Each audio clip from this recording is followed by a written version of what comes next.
Welcome home Pedias. Ketemu lagi dengan Kanidia. Ya, Kanidia balik lagi di section pembahasan OSN untuk mapel ekonomi SMA tahun 2023. But first thing first, ini mohon maaf banget ya guys. Kejadian tahun lalu kejadian lagi tahun ini. Jadi video yang Kanidia upload pekan lalu ternyata itu bukan soal OSNK guys ya. Jadi setelah Kanidia upload terus ada lagi teman kalian yang bagi soal dan kok beda gitu. Jadi Kanidia agak bingung. Nah setelah cross check ke beberapa orang akhirnya bener ya yang kemarin itu ternyata bukan soal OSNK ya. Tapi Kanidia nggak tahu sih itu soal apa. Kalau ada yang tahu boleh di komen dong di bawah itu soal apa. Well tapi Kanidia merasa itu nggak ngerugiin kok insya Allah ya. Jadi kita tetap bisa dapat insight, dapat hal-hal yang insya Allah bermanfaat lah ya.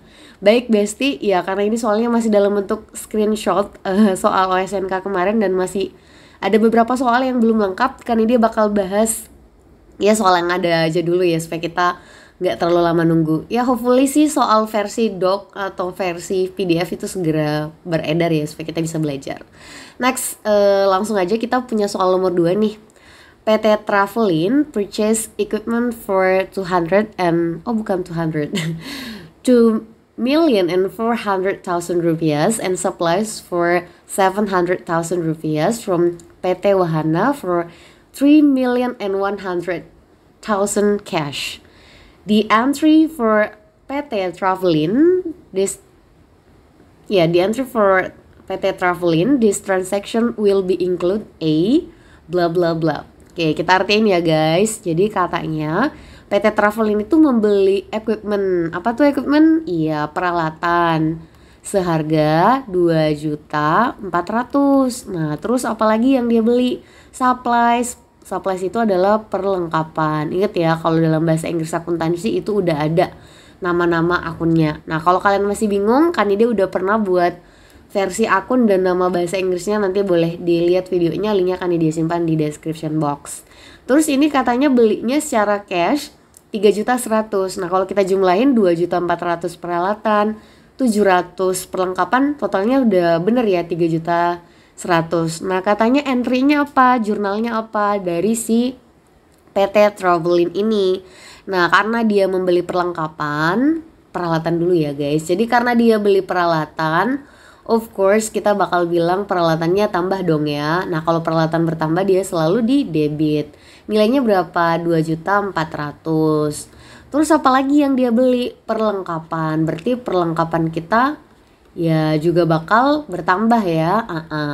Kalau dia bertambah dia juga dicatat di debit dong ya. Sip. Nilainya 700.000. Dibayar pakai uang tunai. Berarti apa yang terjadi?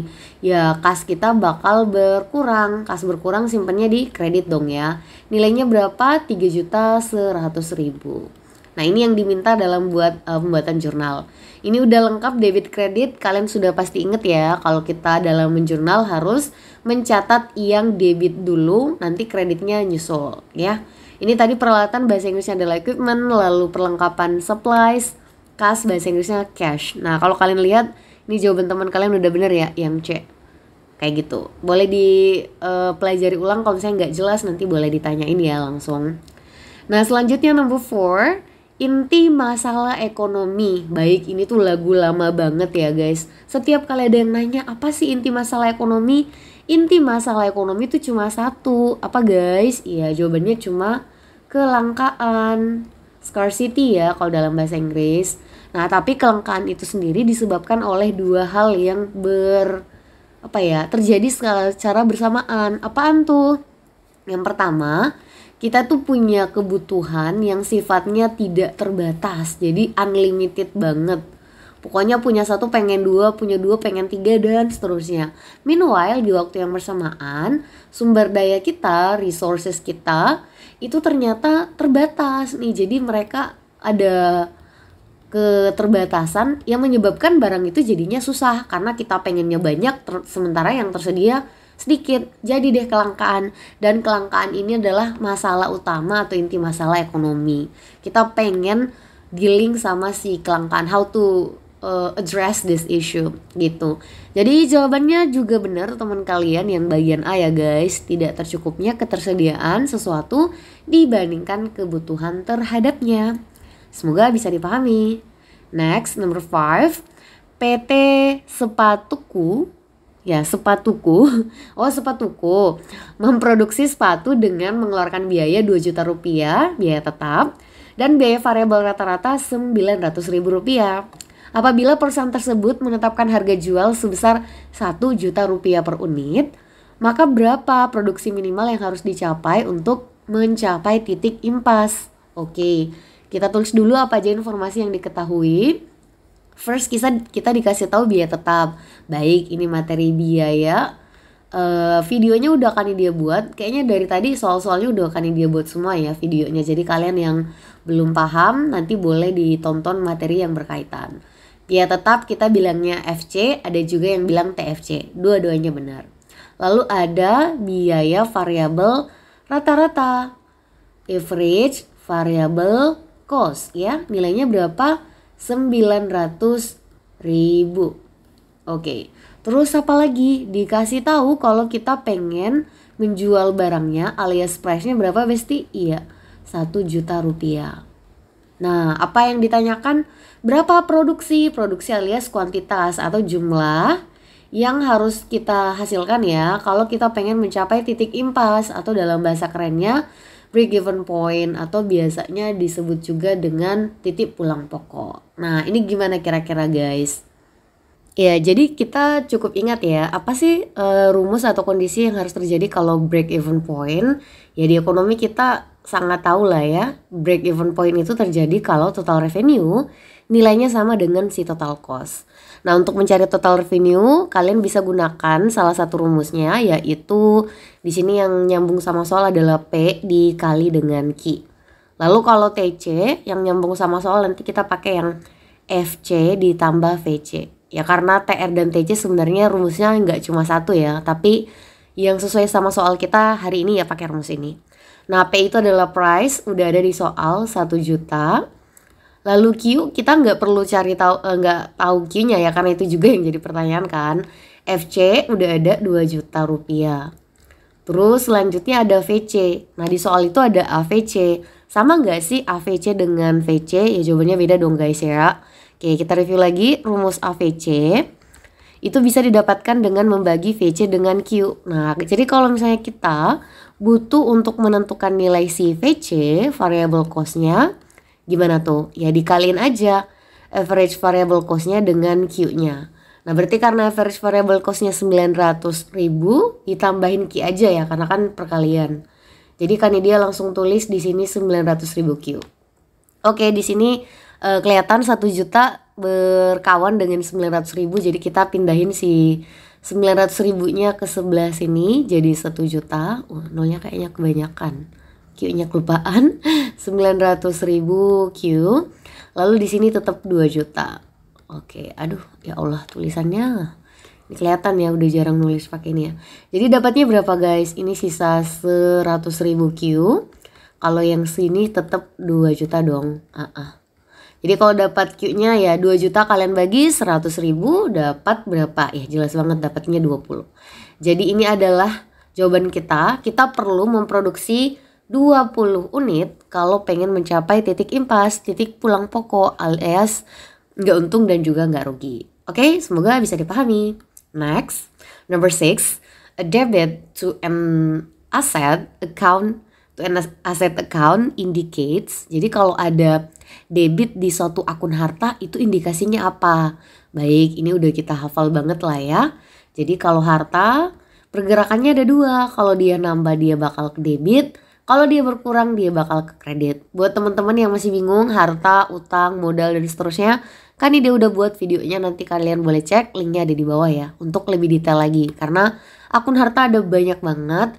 Nah secara umum tapi kita polanya seperti ini. Karena ada yang pengecualian ya, jadi harus hati-hati. Nah jadi jawabannya jelas ya, dia nambah. Mana nih guys? Ya part E ya, an increase in the asset. Jadi penambahan di aset ya. Soal OSN kemarin lumayan lah, ada beberapa soal yang pakai bahasa Inggris, jadi make sure kalian udah bisa basic English ya, karena English ekonomi juga nggak serempong gitu kok. Oke, next number 9. Unsur manajemen yang dikenal dengan 6M. Itu berikut ini. Tapi yang bukan dari 6M itu apa? Jadi di sini ada 5. 4-nya udah benar dan emang benar jawabannya yang B. Kenapa? Karena ini bukan monetary tapi dia money aja ya, jadi uang gitu ya, ini kelebihan. Nah kalau kalian gak fokus kalian bisa jadi bakal bilang ini jawabannya benar padahal salah. M yang terakhir adalah material ya atau bahan gitu ya. Jadi unsur-unsur manajemen ada 6 gitu dan seterusnya, ada man, machine, methods, market, and material, and of course money ya yang jadi pertanyaan kita. Next number 14. Ya banyak ya soal bahasa Inggris. Which of the following is an example of human capital? Yang mana sih contoh di bawah ini? Yang di bawah ini tuh yang contoh dari human capital, modal manusia. Jadi ada modal yang lain kan, ada modal fisik, tapi ini ada modal manusia. Nah caranya kalian ingat aja modal manusia itu adalah yang melekat di manusia. Nah jadi kayak sesuatu yang menjadi nilai jual dari manusia.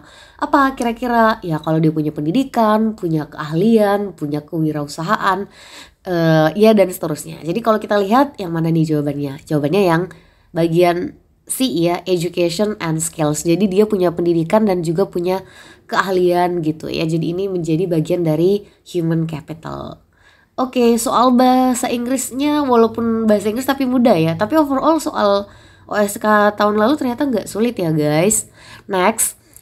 A company called PT Sans Molis manufactures Oke, ini nggak fokus ya. Oke, a company called PT Sans Molis manufactures LCD smart boards for students in elementary schools. Last year, it sold 200,000 LCDs at the price of $10 each. Company's explicit production costs were $1,500,000, whereas implicit production costs were $300,000. Okay, what was PT Sans Moles accounting and economic profit for the previous year? Oke, bahasa Inggrisnya menyenangkan. Jadi sebuah perusahaan nih, nama perusahaannya adalah PT Sans Molis. Dia itu memproduksi smart board. Jadi kayak papan tulis smart. Iya, papan tulis smart tapi LCD-nya nih untuk siswa-siswa yang ada di anak SD, di sekolahan SD ya. Tahun lalu terjual 200.000 LCD nih dengan harga 10 per unitnya. Jadi kita dikasih tahu, oke, price of LCD were 10 ya harganya ya. Terus yang terjual 200.000 unit. Oke. Nah, terus yang dikasih tahu lagi kalau dia itu ada cost explicit. Jadi biaya eksplisitnya si PT Sans ini itu sebesar $1.500.000 ya. Meanwhile biaya implisitnya itu ada sebesar $300.000. Yang ditanyain berapa sih laba akuntansi dan laba ekonomi? Ya baik, ini mudah ya guys. Jadi kalau kalian udah tahu rumusnya ini mudah banget kok. Laba akuntansi didapatkan dengan mengurangi TR, total revenue, yang tadi ada di soal sebelumnya, dengan explicit cost atau biaya eksplisit. Apa sih biaya eksplisit? Biaya yang kita keluarkan dan kita rasakan secara nyata. Kalian bayar gaji, bayar sewa, dan seterusnya. Terus kalau laba ekonomi gimana? Kalau laba ekonomi dia lebih dalam lagi guys. Jadi laba akuntansi yang tadi udah kalian dapatkan mesti dikurangi lagi dengan implicit cost. Contoh implicit cost dalam aplikasinya itu adalah biaya peluang kayak gitu. Nah jadi kita coba cari tahu dulu nih laba akuntansinya dulu. Total revenue, tadi total revenue udah ini ya, udah inget ya, TR itu adalah P kali Q. Jadi kita kaliin aja 200.000 kali 10 dapat 2 juta ya guys. Oke, jadi dapatnya 2 juta, explicit costnya tadi udah jelas di soal sebesar $1.500.000. Oke, tulisannya makin tidak jelas. Jadi jawabannya $500.000 untuk laba akuntansi. Kalau nyari laba ekonomi, si laba akuntansi kalau di soal kita udah ketahuan 500.000 dikurangi dengan implisitnya 300.000. dapatnya 200.000. Ya 200.000 mana nih? Jadi jawabannya 500 dan 200.000 part A.